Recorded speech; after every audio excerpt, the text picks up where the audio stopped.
Hello everyone, welcome to my channel जिसका नाम है लर्निंग विद गुलाम क्लासेस।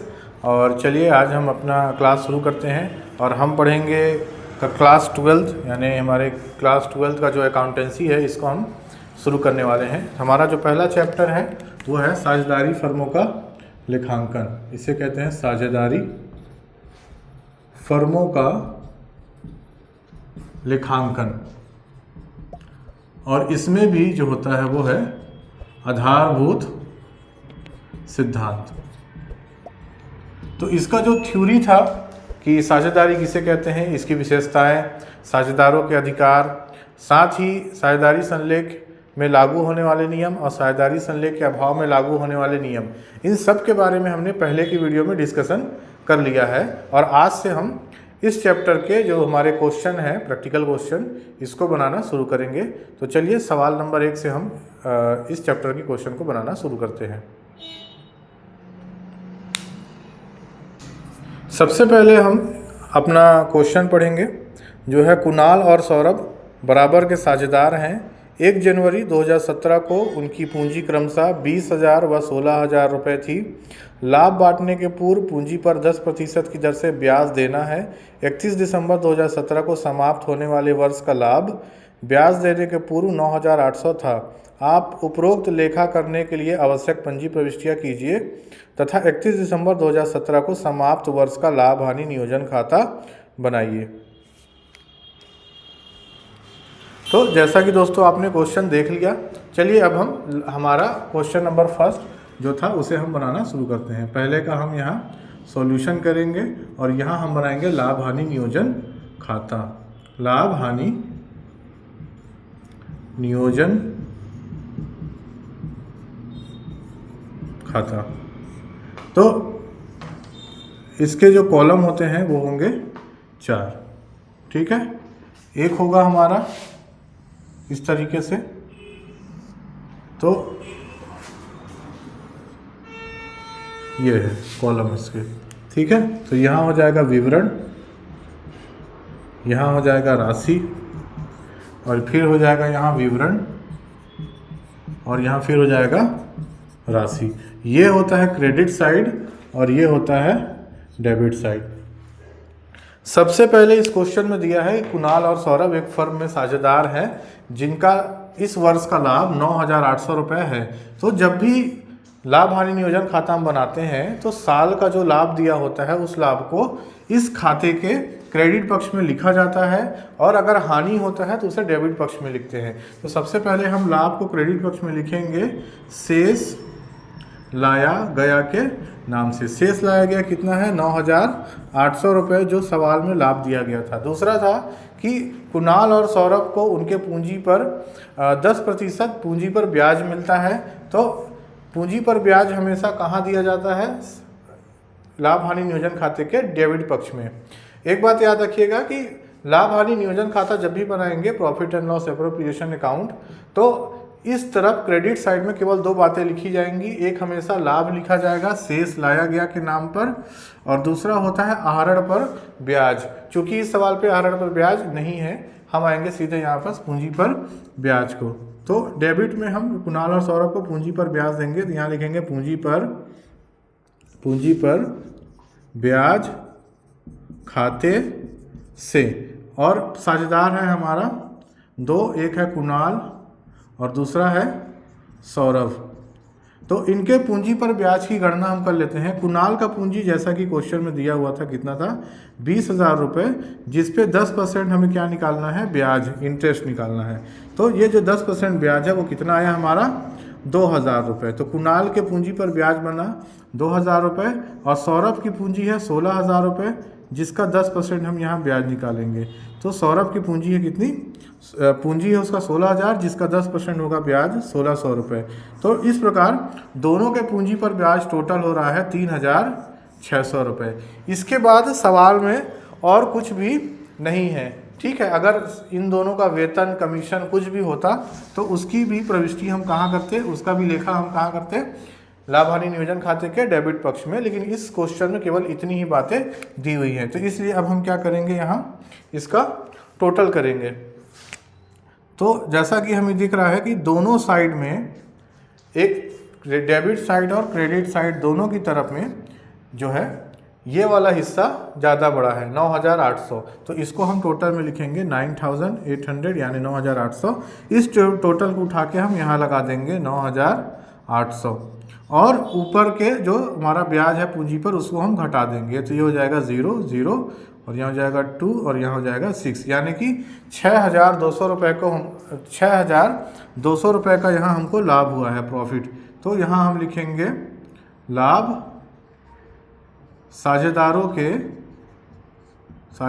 के पूंजी या फिर चालू खाते में हस्तांतरित।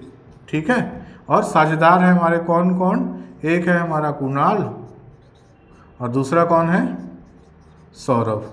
तो इनके बीच में लाभ का विभाजन करना है। और जैसा कि हमने क्वेश्चन पढ़ा था, तो क्वेश्चन में बिल्कुल शुरुआत में ही दिया था कि कुणाल और सौरभ बराबर के साझेदार है, मतलब 6,200 को बराबर बराबर बांटना है। तो ये हो जाएगा 3,100 रुपये कुणाल का और सौरभ का हो जाएगा 3,100 रुपये। तो इस प्रकार हमारा इस सवाल का लाभ हानि नियोजन खाता बनकर तैयार है। अब हम इस सवाल में बनाएंगे पंजी प्रविष्टि। जो कुछ भी हुआ है इसका हमें क्या करना पड़ेगा, जर्नल एंट्री करना पड़ेगा, यानी कि पंजी प्रविष्टि करना पड़ेगा। तो चलिए उसको भी हम करते हैं।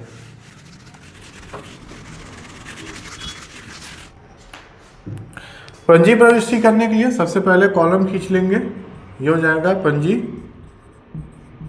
प्रविष्टियाँ, हमने हेडिंग डाल दिया और यहाँ से हम इसके कॉलम हम जो है निकाल लेते हैं। सबसे पहले आता है डेट का यानी दिनांक, फिर आता है विवरण, ये हो जाएगा हमारा खाता पृष्ठ, ये हो जाएगा विकलन राशि और ये हो जाएगा समाकलन राशि। ठीक है, तो इस प्रकार से ये हमारा कॉलम इसमें खींचा जाएगा। सबसे पहले हमारा आता है दिनांक, बीच वाला हिस्सा होता है ये विवरण। ठीक है, ये जो होता है पतला सा कॉलम इसको हम कहते हैं खाता पृष्ठ। ये होता है हमारा विकलन राशि और ये होता है हमारा समाकलन राशि। सबसे पहले हमने क्या किया था, सवाल में कुणाल और सौरभ को दोनों को ही पूंजी पर ब्याज दिया गया था और पूंजी पर ब्याज देना फर्म के लिए खर्च होता है। इसीलिए फर्म की पुस्तकों में जब हम पंजी प्रविष्टि करेंगे तो पूंजी पर ब्याज को हम विकलन करेंगे। तो यहाँ हम लिखेंगे पूंजी पर ब्याज खाता विकलन, और जिनको पूंजी पर ब्याज मिला है उनके पूंजी खाते में इसको हम डालेंगे। तो किसको किसको मिला था, कुणाल को, तो यहाँ लिखेंगे कुणाल के पूंजी खाते से, और दूसरा किसको पूंजी पर ब्याज मिला था, वो था सौरभ, तो यहाँ लिखेंगे सौरभ के पूंजी खाते से। तो सौरभ कुणाल को कितना मिला था, 2,000 रुपये पूंजी पर ब्याज और सौरभ को मिला था 1,600 रुपये। इस प्रकार फर्म ने कुल 3,600 रुपये पूंजी पर ब्याज के ऊपर खर्च किया। यहाँ हम इसके टिप्पणी पे लिखेंगे नरेशन पर कि साझेदारों को पूंजी पर ब्याज का भुगतान किया। ये इसका हो गया टिप्पणी और इस प्रकार हमारा पहला प्रविष्टि तैयार है। दूसरा जो प्रविष्टि है वो है कि पूंजी पर ब्याज को, जो साझेदारों का पूंजी पर ब्याज था, इसे हम लाभ हानि नियोजन खाते में हस्तांतरण करेंगे। तो चूंकि अभी हमने लाभ हानि नियोजन खाता बनाया था, तो लाभ हानि नियोजन खाते में पूंजी पर ब्याज तभी लिखाता है जब इसको हम वहाँ ट्रांसफ़र करते हैं। तो सबसे पहले यहाँ लिखेंगे हम लाभ हानि नियोजन खाता विकलन, यहाँ लिखेंगे लाभ हानि नियोजन खाता विकलन। ठीक है, जगह कम है इसलिए इसको हमने शॉर्ट में लिख दिया है। और यहाँ लिखेंगे पूंजी पर ब्याज खाते से, पूंजी पर ब्याज खाते से। तो इसमें अब हम टोटल अमाउंट लिखेंगे 3,600 रुपये। तो जो पूंजी पर ब्याज हमारा खर्च हुआ है 3,600 रुपये, इसे हमने लाभ हानि नियोजन खाते में हस्तांतरित कर दिया है। तो इसका जो टिप्पणी होगा वो यही होगा कि पूंजी पर ब्याज को, पूंजी पर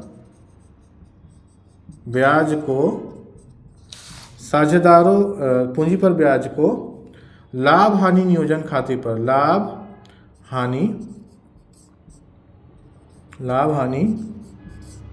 नियोजन खाते में हस्तांतरित किया, नियोजन खाते में हस्तांतरित किया।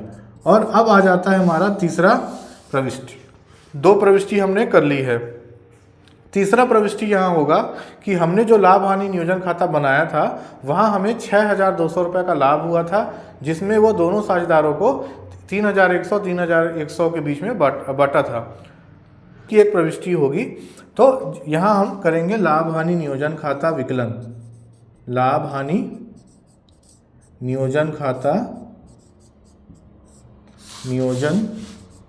खाता विकलन, और दोनों साझेदारों को यहाँ पर लाभ प्राप्त हुआ था तो वो दोनों को हम यहाँ दे देंगे, जो होगा कुणाल के पूंजी खाते से और दूसरा हो जाएगा सौरभ के पूंजी खाते से। तो कुल जो लाभ हुआ था खाते को बनाने पर, लाभ हानि नियोजन खाते को बनाने पर, वो हुआ था 6,200 को 6,200 का, और दोनों साझेदारों में ये बटा था 3,100 और 3,100 के में। ठीक है, क्योंकि साझेदार आपस में बराबर अनुपात में लाभ हानि बांटते थे, इसलिए वो बराबर बढ़ गया।